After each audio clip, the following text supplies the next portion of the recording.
Steve, come on up. Don't have your wireless one. See how much I can screw this up today.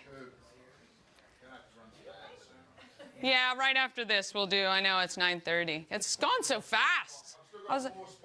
I know. We'll do it right after this. All right, I've got Steve Sorrell, GMT. You got it wrong. Architects, not GTM. No, it's GTM. Should change. It's GTM, Jesus. not GMT. Yeah, see? Those letters just trip you architectural up. firm here. I know. Okay. You're located right here in downtown Frederick. You have an office down here, Yes. downtown Frederick. Yes, we're above Magpie. Yeah, So. yeah. Very. It's a great office space. All right, you are interior design, Yep. but on the side of a commercial scale, right? And residential. Well, you guys do residential Yeah, I too. mean, But we're an architecture firm that's full service, so we do architecture and interiors. But yeah, we do everything inside of the shell of a building. yeah. So essentially, well, I mean, we do everything in the building as well. We do some base building. We just finished Ford's Fish Shack, which was complete, out of the ground pad Yeah. site building. So we do it all. Yeah, and you work with people, you like to work with people before they found their space to kind of understand what they're trying to do and help them in choosing the space that they're going into, right? Yeah, I mean, I like to say I do a lot of education. So I like to go and explain the process, because a lot of the times that people come, they're looking for an architect. They may not even realize they're looking for an architect, so they start with a general contractor or they start with a broker, and they start looking at spaces, and they may fall in love with something, and it may not be the right space for them. Right. There's a lot of things that we look at when we go. If you're a restaurant, you may want to have gas connections. You may want to have a certain amount of electrical. You may want to have ceiling heights. Right. I've talked to fitness studios where they like a space, and then I'm like, yeah, but it's 8 feet tall.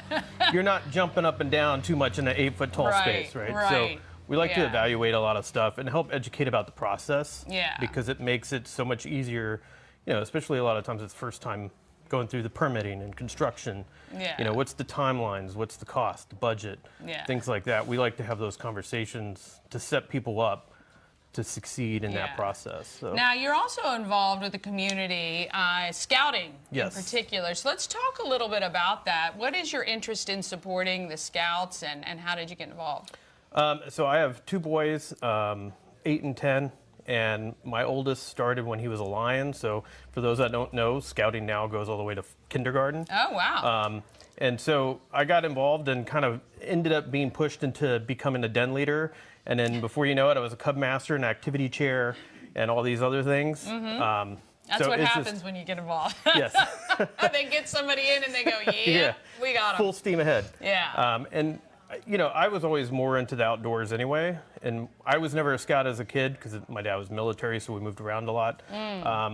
But for my boys, I wanted to make sure that they have a great experience with scouting. So we do a lot of fun events. We went to tree trekkers. Oh, yeah.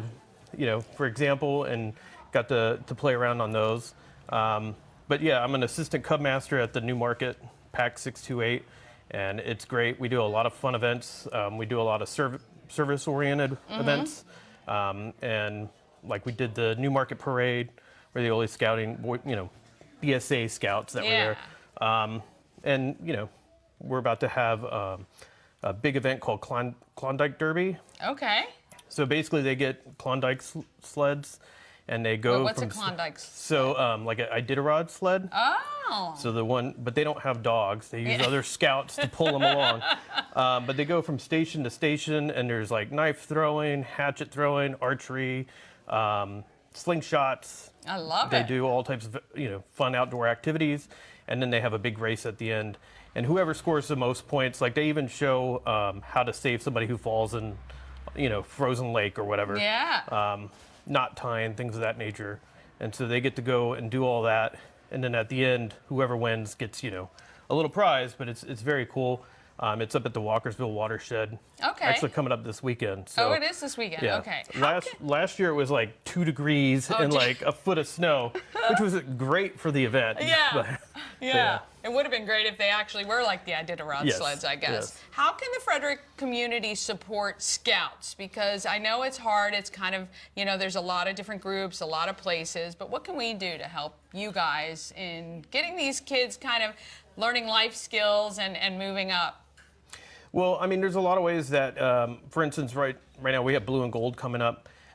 We're actually looking for people to help sponsor it. You know, our pack's grown quite a bit over the years. And so, you know, when it was smaller, it was okay to have a couple parents cook a spaghetti dinner for, 20 kids. But now when you have over 100 to 200 people coming, a couple parents aren't going to make spaghetti. So, for that event in particular, I sent you some information about people can, donate food, get your name out. We're going to have an area where you can put your sponsorship up so that people know. We're very active on YouTube, so you can see all the activities we do. For other support, I mean, our kids are always looking for service opportunities. So, if there's something that you need help with, you can always reach out to us and we'll get it out there.